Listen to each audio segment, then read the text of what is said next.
Hi again, everybody. Welcome to another episode of Cleaning the Built World. I'm your host, Nathan, as co-founder at Miro. I'm joined today by one of our long-standing partners, George Boutsalis, Vice President at Impact Cleaning. George, if you don't mind, can you give everybody a quick introduction on yourself and Impact Cleaning? Sure. Obviously, George, I'm Vice President. I've been with Impact 17 years, I guess, according to my LinkedIn. Started cleaning floors because my old man thought it would be a good way to work to make some money through high school and whatnot. So I started quite a long time ago. Started 17 years ago with Impact, and obviously have worked my way up through various roles. And now I'm Vice President. I oversee biz dev, some operations, innovation. It's kind of my purview. Impact's been around for 70 years, family owned and operated since the inception. For the last 40 years, my father, Chris Boutsalis, has been with Impact. Started as a salesman, has worked his way up, and for the past 20 or so, he's been president and CEO and has helped guide us to being one of the, I would say, industry leaders in the commercial cleaning space. We are one of the largest and maybe, I think, last few family owned and operated cleaning companies. So we're now in our second generation and transitioning where myself, my sister and brother in the company as well, all in executive roles and amongst some of our other team. And now we're looking to take Impact to some new heights.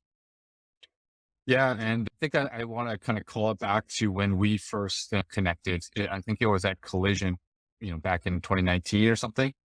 And, when we kind of bumped into each other, I think from that point, we sort of realized that from our perspective, from Miro's perspectives, that, you guys did business a lot differently. And he had a lot of values at Impact that not everybody has. Could you kind of speak to some of those values and, what sets you apart and what makes you, feel like, you guys stand out in the industry?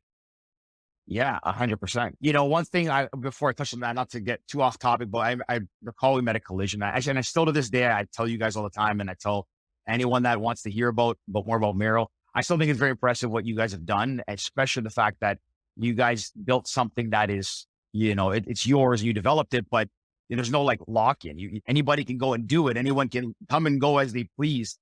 From what I can tell, very few leave. So that's a testament to, what you guys have done. And I think for about 3, 4, 5 years, you guys have been doing this. So very cool. And, obviously we're still here and, we love working with you guys, but to kind of elaborate on or to dive into our values. And I think what separates Impact is it kind of ties into a lot of stuff we work on with you guys. And the first and foremost is communication. I think it's one of the easiest things to get right. And it so often gets done wrong. We're in the service business. It's not building rocket ships, not brain surgery. It's delivering, consistent results. And it's making sure that your people, your customers understand this, what the expectation is, the messaging, when the service is being delivered. As long as you're communicating and keeping those lines free both ways, you can succeed in this business. And it's one thing that we put a ton of emphasis on. It's actually like our operative word, it's communicating.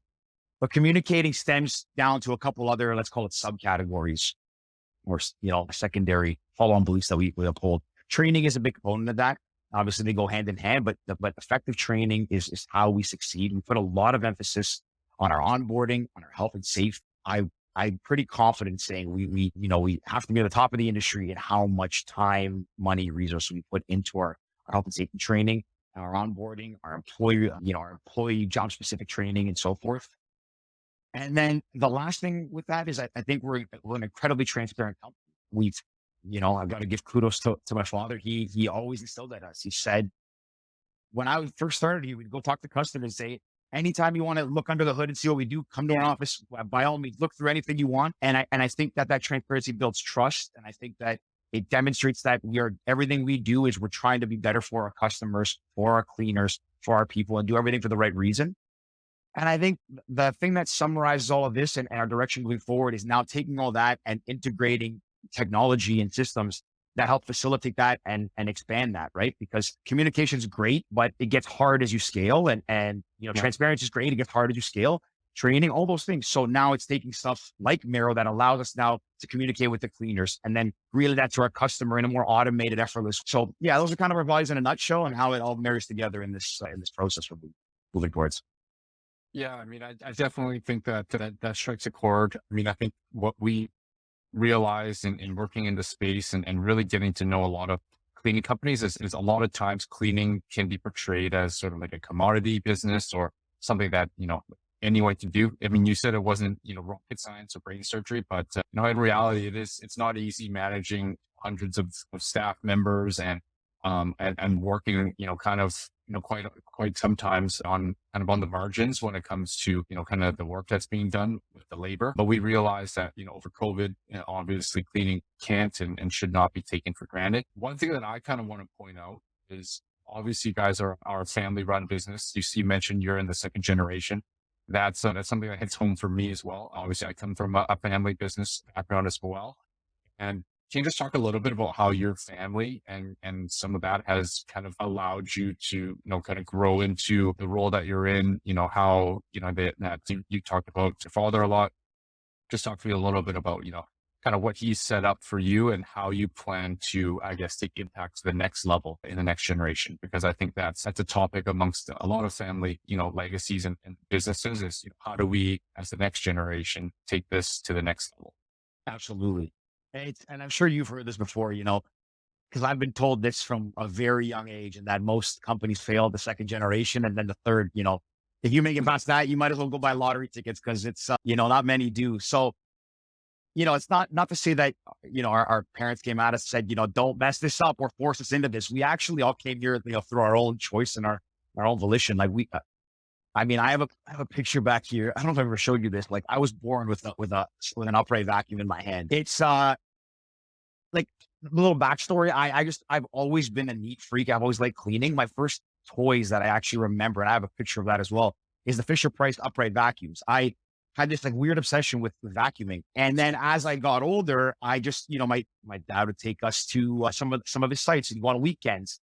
I'll use one that we still clean, Red Pat Sugar. I remember sitting in the cafeteria of Red Pat Sugar almost 30 years ago, just sitting there waiting for him to inspect the building on a Saturday. And he would take me to get lunch. So we always kind of shouted at him, and my siblings as well. He would drive us all to school, stop into a building in Mississauga, on the way to class in the morning. He would run in, take us with him, show us what he looks for. So we all kind of gravitated to it. We all liked it. Yanni and I, Yanni is my younger brother. Him and I kind of started around the same time. I started when I finished university. Yanni kind of while he was in his last few years, and we both jumped into operational capacities. I was not crazy about operation when I started, a bit of a talker, a socializer. I thought I'd be at biz dev at a young age, but I didn't appreciate why they suggested, my Chris and Paul, or our executive vice president, kind of guided me that way. I thought, oh, this sucks. I hate this job. Sure enough, I got to realize that the importance of understanding your operation and understanding through and through what the people do on a daily basis. Yanni, the same thing. And then both of us kind of had the same trajectory. We moved up through operations, Yanni eventually breaking off the finance and administration, and myself towards the still operations, but more business development, innovation, and so forth. And then our sister, Georgia, when she finished university, she had a public relations background. She went into PR, works for a pretty reputable firm in the city. And then in around 2017, she said, I think I want to try my hand in this as well. And she's been here ever since. I can tell you, I can't see myself doing anything else. I mean, I had a little foray in the tech world over COVID as a little side project, but I really love working with my family. I think I speak for all of them that we all love working together. It's amazing. It has its days like anything, but we all have our own skill set. We're very different. Like I said, I like to be out. I like to talk and hear people's ideas and get feedback, meet with customers, go to shows like Collision and meet potential new partners. I like being out there. Yanni, very meticulous. He's great with the numbers aspect. He keeps me kind of in line too, which is great. A little yin and yang. And Georgia's kind of in the middle. She oversees our people, HR department. Terrific at what she does. Very calm. Is always there for our cleaners. Always finding better ways to bring process in and give back to our cleaners in whatever way we can. So we all have different purviews, and it's a lot of fun. It's like any business is a challenge. Like the service business, you're working within the margins, so we can't go and reinvent the wheel overnight, but we take a lot of pride in what we do. We really love this business, and we're just trying to get a little bit better every day. Yeah. Yeah, totally. And I think what kind of striking me there is, people want to work towards their strengths. And I think people feel that they're like, for you guys, as as an extrovert, you gravitate towards sales, and Yanni is kind of like a really focused on like financials and numbers, gravitating towards operation. And I think the same could be said even for commercial cleaning. Like what we kind of talk about at Miro a lot is we talk about how cleaning staff, we want to help them feel more empowered in their work and, help them do less of the sort of like mundane, busy work, checking on dispensers, doing spot checks, doing routines, and really reworking a lot of sort of what is typical in a lot of these routines and contracts. I think that's kind of one of our big goals. So can you kind of just talk a little bit about how, you feel, on a cleaning staff level, how you feel like they could, you know, take that next step as well and feel more empowered. Like, I think we see this with, quote unquote AI and in a lot of other spaces, freeing up time for people so they can focus on, the most important tasks. Is that something that you see in cleaning in the future, freeing up more of that time and allowing them to focus on, the biggest priorities? Absolutely. I think, like you said, we've been working with Meryl from, what is he, 2018? I think we first met and started getting things going. And in the early days, it's hard, like anything, right? Any new technology, any disruptive technology, people are not always receptive to change, especially as you go down the chain, right? They think, oh, we're going to put automation in, and they don't need a day porter anymore checking the washrooms. That is not the case, and it never was the case. It wasn't, we're putting this in so we can find savings and put more money in our pocket. Truly, with everything we do, with any innovation, the savings, it's great to have, but it's not the reason you should do something. You should be doing something to get better at something. Like, I don't think Steve Jobs invented the MacBook because he thought he was going to make more money. I think he wanted to make a better computer, right? And then those are byproducts of it. But again, we're not even thinking that far down right now. It's not about the bottom line. It's truly about being more effective. And again, that challenge of conveying that to our cleaning staff, our cleaning supervisors, everyone in the field early on was tough because they thought, why do I got to check a phone? I know what I'm doing. Mhm. Over time, we just kept telling them, hey, let's just give it give it an opportunity. You're going up and down these floors. I mean, we have some ladies that are, some ladies that work with us that have been with us for 30 years. And, God love them. They walk the buildings. They know it like the back of their hand. But naturally, they move a little bit slower. As time goes on, it gets a little tough to get up and down the buildings 3 times. And we're saying, hey, you don't gotta walk this building all day, all night, right? Let's move a little smarter. Let's be more efficient, and let's dedicate more time to the areas that need it, the entranceways, the lobbies, out in the front, the building envelope, there's litter being blown around. The perception is reality. So it's, that those areas are so key for that first impression of a tenant, a property manager, a patron of the building walking in. It's great to be checking every washroom every 30 minutes, every hour. But the reality is not every single one needs the same level of attention. So I think now that had these systems in for quite some time, our team's understanding it more. I also think one of the big things we try to do is really champion our site supervisors and our cleaning supervisors to explain to them, hey, we're putting this in not to eliminate you, not so we can spy on you. It's really so, number one, we can see the data and better price our work to be more competitive, find efficiencies that we can drive back to our customers. And not only that, if we're finding efficiencies, it's, hey, we go to our customers and say, hey, we've saved these few dollars. Well, okay, why don't we split the difference? Why don't we do a Christmas lunch for the site team? Why don't we give them all a bonus at the end of the year? The customer's happy. We're happy. It's a win-win. At the end of the day, the cleaning's really good, so impact succeeds. We find some efficiencies, cleaner and customer succeed. Again, I can't think of a better, in this business, not many win-win-win scenarios, right? Like, and it's hard to come by those. And that's one of the reasons why we've leaned so heavily into this technology. And again, trying to find those process improvements and then facilitating with technology that allows us to kind of repeat the cycle and so forth. Mhm. Yeah, and I think just to add to that, I mean, we're obviously, I think in this industry, seeing a lot more changes than we probably have in the past, decade or even, multiple decades. And you've been in this industry for a long time. I guess, all these changes happening in the world, in the macro world, like rising, labor costs are rising, inflation, wage corrections, and supply chain issues. Like what are some of the things that, you guys have in order to stay, I guess, as competitive as possible and really being able to adapt and thrive to the future?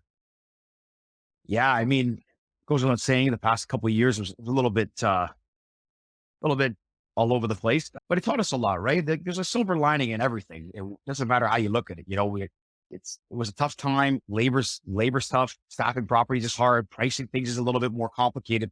excuse me. But again, there's a silver lining. You can take a learning from everything. And if you don't take a learning out of the past couple of years, you failed in being a manager, a leader, whatever you want to call it. So we've learned a lot of adapting. I don't want to give away too many of our secrets and how we figure things out, but being able to do things like pricing things a little more variably, also looking them a little bit differently. You walk into an open style office, and those offices, used to be very busy, a lot of desks to clean, high usage, very high density.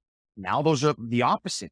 We find, you're finding those are more low density, and ones with more private offices, well, they're coming in more.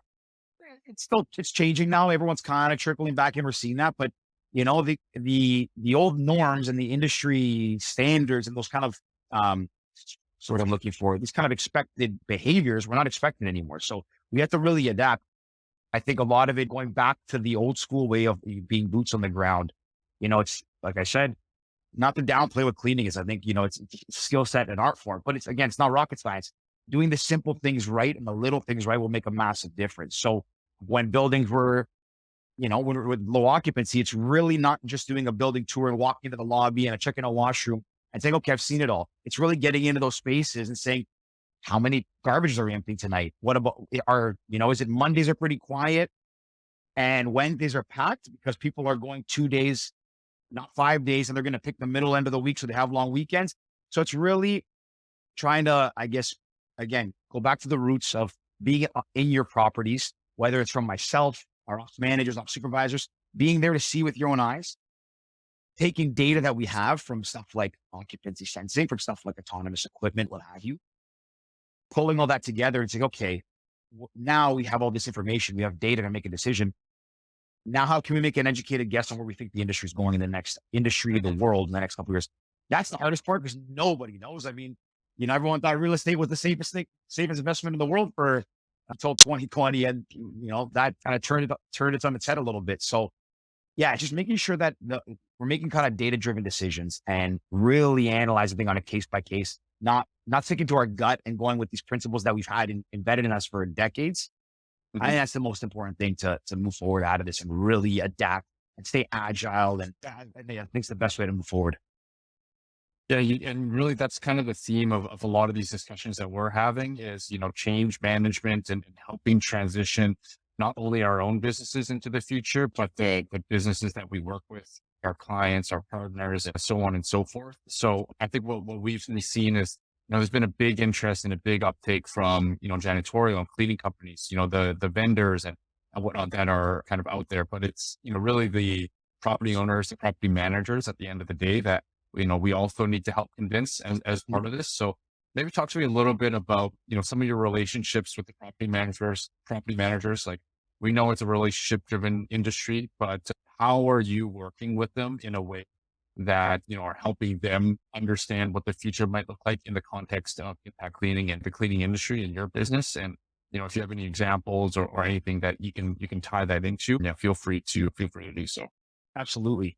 Well, like anything with new technology, education is a massive part of it, right? And I do think we were one of the earlier BSCs that I think Mero worked with. So, like anything, it's a bit of an uphill battle. It's a new technology. We're explaining the value proposition, and some get it right away. Others need a little bit more convincing. Others have no appetite for it at all. I think the past 2 years, if anything, has benefited immensely the technology sector in prop tech and all that. And I think it's been a bigger push. So a lot of the heavier lifting has been done. I don't think there's many property managers or asset managers that aren't aware of who you guys are, which is great for you guys. It also makes our life easier because we can go to the table and say, terrific. We're glad that you think this is a value. We've been working with it. Here's a use case for a commercial office. Here's a use case for a mall that we do.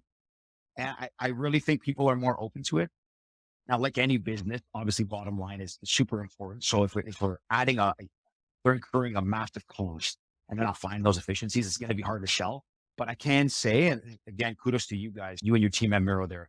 You guys have always come forward and you've never taken the approach. Here's a technology, go figure out how to do it. It's here's a technology, try it for us, let us know, give the feedback, and then you come back with a new idea and a new idea. I think I've met with you guys a few times a year, and there's always something new you're bringing. That makes our life easier because you're iterating your product, which makes it easier to explain that value prop and really fine tune it on a case by case basis. One thing I do want to touch on is I do think there's going to be a lot more of these, mutually beneficial win-win type contracts. I'm hopeful that the industry's seeing that it has to go that way. You have to align incentives. Mhm. I always bring this quote up, and Charlie Munger, I believe it's from Charlie Munger. He says, "Show me the incentives, and I'll show you the outcome." So if we're incentivized to always find efficiencies, be better day in and day out, improve our productivity rates and so forth, that's amazing. We'll do that, and then we share the benefits, right? But if it's this old approach of here's your hours, make sure we get those hours. Well, why am I incentivized now to bring you new technology, to improve a process, to improve a system? I'm incentivized to maintain the status quo, which is still the highest level of cleaning, but I'm not incentivized to drive efficiencies. I think a lot of property managers, asset managers I don't want to say starting as if they haven't, but I think they're starting to lean that way more, especially with where the world still is with high occupants, high vacancy rates, and so forth. And I've had conversations with friends of mine in the industry at the PM level, director level, executive level. They're all saying the same thing. What can we do uh, to drive this, to drive efficiencies, to get better, to make your lives easier, our lives easier, the the results day to day more consistent.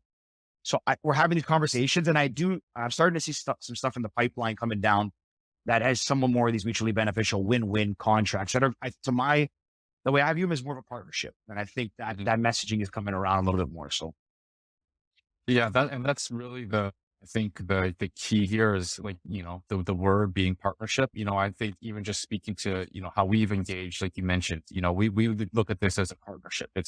This was not something that we expect to be stagnant. And, one day we create a technology and the next day, it's everywhere. It's a working process, and we're here to really, help provide that education just as much as you guys are. So, I think in just having the sort of foresight, like you said, and for us to all really, I think, align ourselves as like innovators or technologists and whatnot.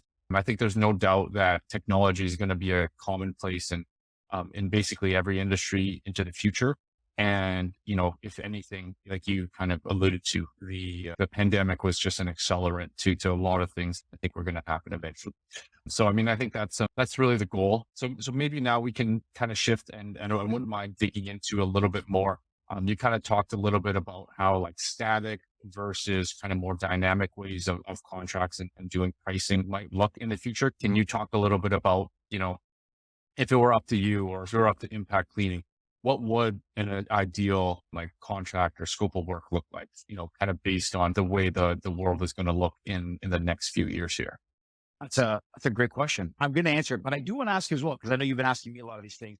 Just before I answer like an ideal perfect world scenario, Yeah. to go back to the last one, what are you guys seeing? Like you have Yeah. a lot of conversations. I would say a lot of people, like I said, know who you guys are.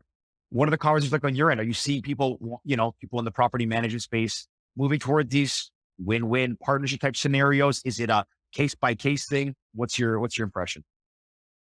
Yeah, so I think the definitely the acceleration has picked up. I think from the property management side, there's a lot of education that we're doing, and I think a lot of that is starting to really click into place. We've been around prior to the pandemic, and obviously the conversation has evolved, as I kind of mentioned. So I think the big thing for us is really aligning, with the right partners, because I think when it comes down to it, at the end of the day, the technology on its own is really it's predicated on the cleaners and the cleaning staff. And that's why we align ourselves so closely with commercial cleaning organizations, because, we rely on those staff that are actually on site doing the work, kind of completing the job that, they've always had to do, but maybe just trying to take it into, call it 2022, 2023, we're, past the point where you kind of, like you said, just throw a bunch of hours at the problem and hope it fixes itself.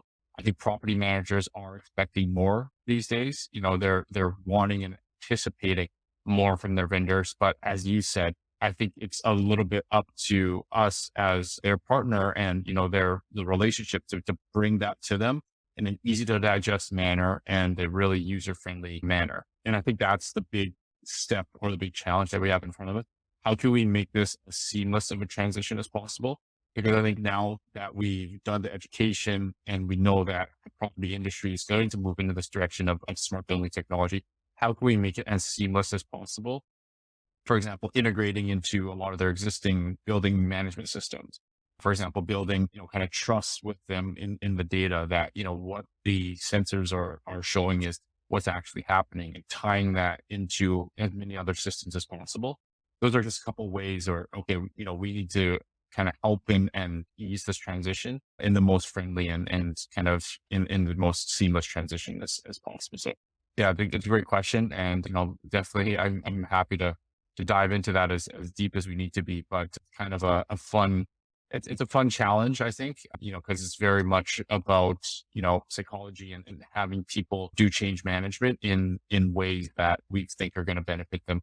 And they kind of, not everyone can fully conceptualize it. And I think this is why they talk about startups and, technology really kind of creating a vision for the future. Obviously, and this can go a little bit overboard as we've seen in some examples, but, in the extent that we're trying to apply it, we are very much taking those baby steps so that, like you said, maybe this year it's an innovation on, how we price things. Maybe next year it's an innovation on another part of the business. We're not trying to tackle it all at once in one fell swoop, but we know that over the course of time, and the longer that we're in this space, the more change we're going to induce. So that would be kind of my answer to that.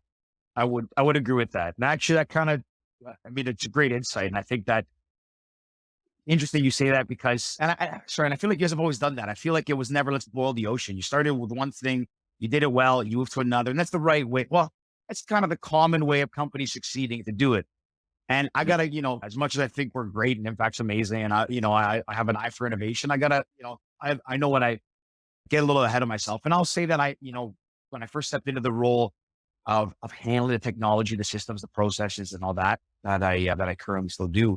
When I first started and met you guys, I saw this opportunity and I thought, wow, we can move toward a dynamic cleaning process. We can go and we can change the world. We can, find efficiencies, do all these things, get more transparency.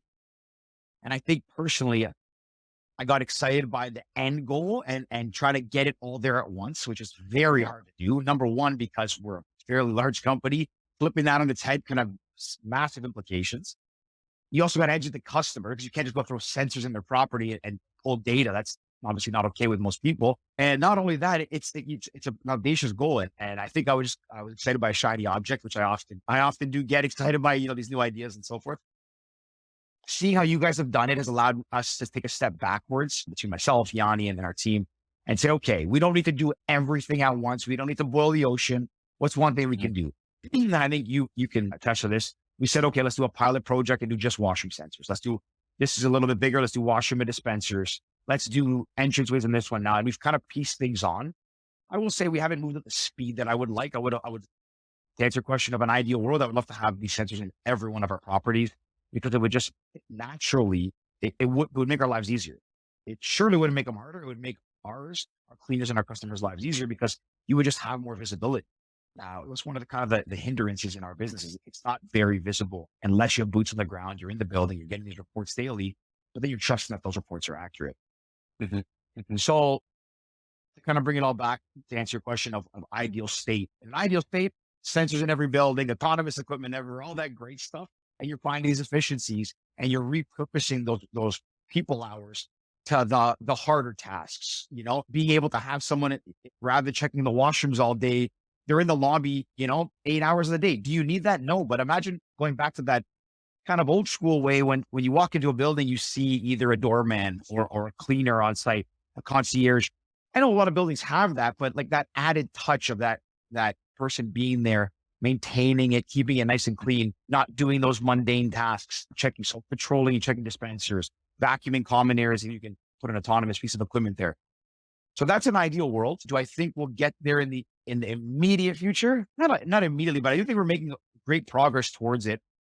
And I can tell you that Impact really believes in one of the things we really believe in is trying to get 1% better each day, regardless of what the incentives are in a contract or but whatever the market tells us. We will never stop trying to get 1% better every day, 10% better if we can in the best case scenario, but a minimum 1%.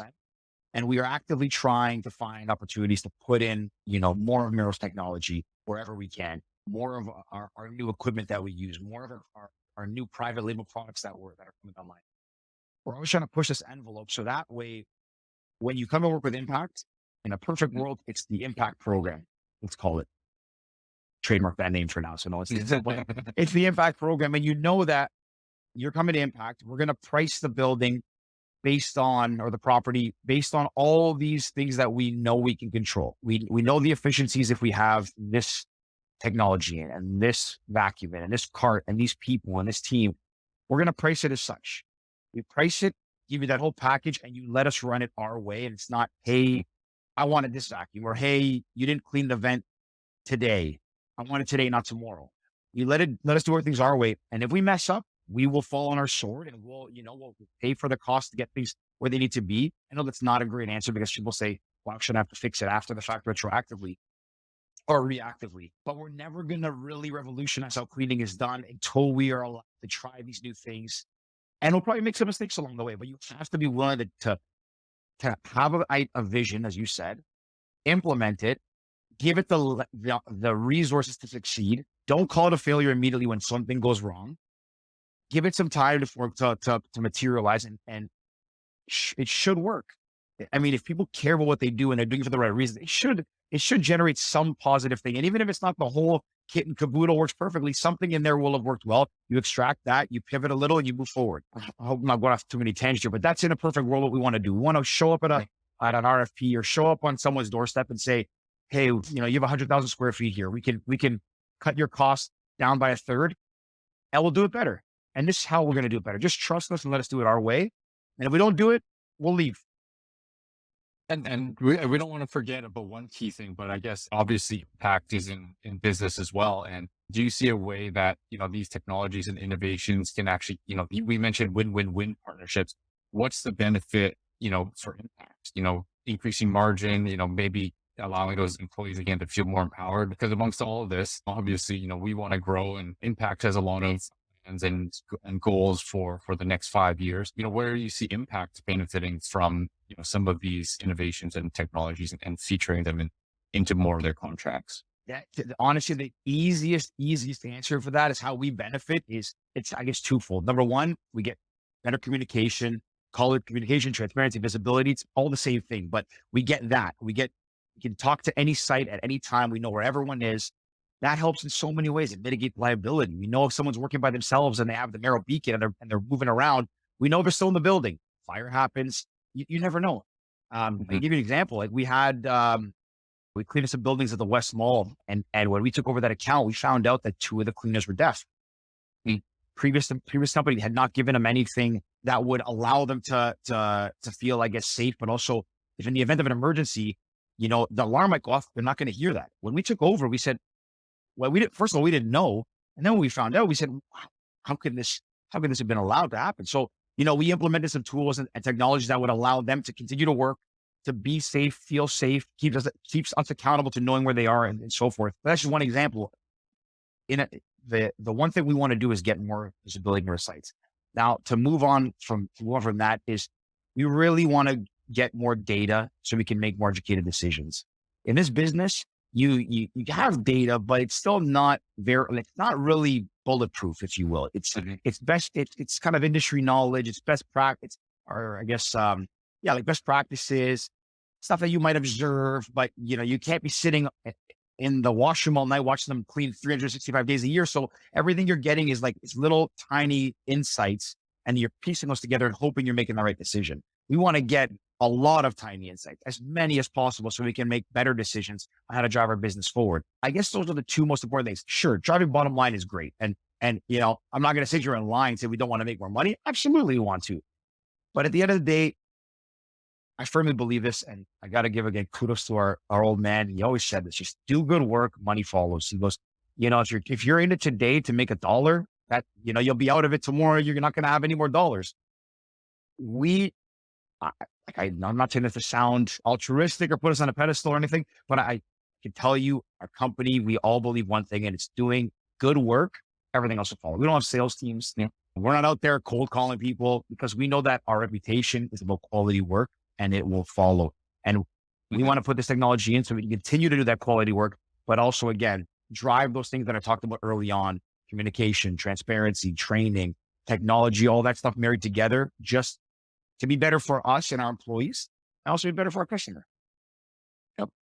Yeah. And, you've been really generous with your time. So, leaning here to wrap up here soon. But I think, just to wrap up and to kind of touch on that, I think what you're saying really just about your commitment to the long term and relationships. I think that always wins at the end of the day. We try to look at ourselves, obviously in tech, there's this pressure, when you raise VC capital and you do all these things to move fast and, break things quite literally is the mantra in Silicon Valley. But I think, for us specifically in this industry, in this space, it's about the relationships. It's about the long term. We're not going anywhere. At least we're not planning to be going anywhere. Impact's not going anywhere in the near future. So how can we create a sort of a long term benefit and a roadmap for everybody to succeed, from all the way from the cleaning staff to the cleaning companies to the property managers to the suppliers, distributors, we're really entrenched here in this vertical. And, it's been awesome partnering with you guys to help kind of drive that vision forward as well. So I will wrap up here. One last question. Sure. We call this our hot take section.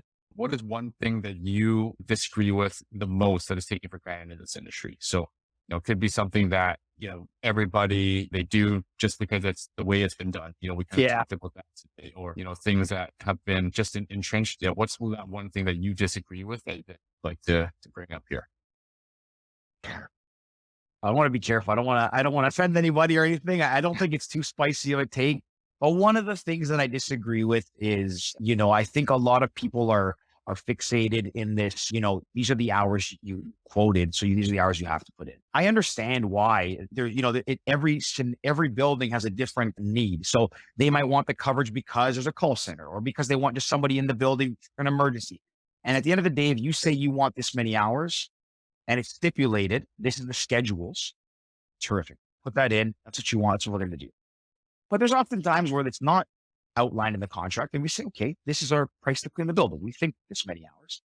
And then we find efficiencies, and we say, hey, we could, we found some efficiencies. It's again, keep those hours. And I really think in order for the cleaning industry to take a giant leap forward and do things that have never been done before, I think that has to change.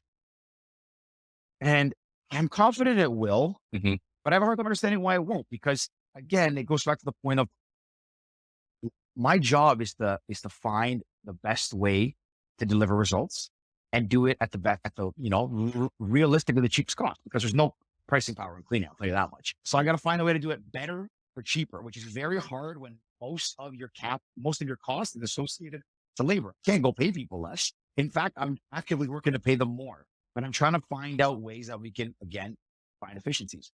So the thing that I disagree with the most, I think, is that adage of like, these are the hours. And, in construction, you don't develop a building and say, hey, you told me it was going to cost X amount to buy these beams. If you go find a cheaper place to buy beams, you should be able to recoup the cost as long as you're maintaining the standard. And as a company that is SIMS certified and SIMS GB, shamelessly plug us here, we have SIMS and SIMS GB. We follow the APA standard. So that is an industry standard. Whether the contract asks for it or not, we hold ourselves to the highest standard. I am not going to find efficiencies so I can reduce my standard. I can assure you that I'm always going to maintain this, but I want to find a way to do it cheaper for our customers. And also, if I can do it cheaper or less labor, I can pay a higher labor rate, meaning our employees are paid better, turnover gets lower. You save time and headaches and resources. It all just goes full cycle. And I cannot be more clear about that. I can tell you in 2023 that I'm confident that this messaging will start to seep out. And I think we will start to see a shift. I'm hopeful. I'm always optimistic. But that's the one thing that I think we need to kind of fix in the industry. I'm sure we'll get Yeah. to it.